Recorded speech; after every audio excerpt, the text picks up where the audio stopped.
a lot of people talk about the 30-year fixed rate mortgage as being this really incredibly great thing. They're mostly Americans who say that. There are many countries around the world who have home ownership rates that are bigger, strictly bigger than the United States, and have a much more varied set of options in mortgages.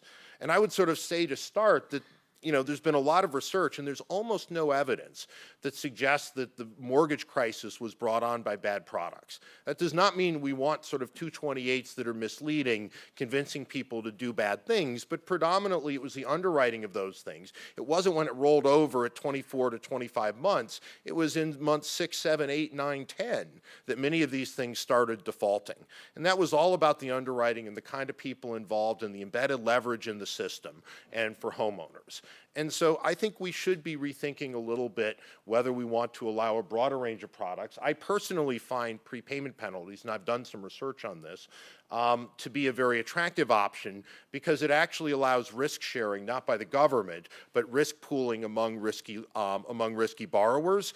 And that kind of risk pooling, which is exactly the kind of thing we think about in insurance, which is why we want to have mandatory insurance, that kind of risk pooling where sort of people who get good shocks can't immediately exit the system, actually would bring down the price of mortgages and would provide a market-based way of providing affordability for people who are thinking about buying a home. And I do think trying to find, we don't want to subsidize the market, but I also don't think we want to get in the way of solutions that might help people buy homes.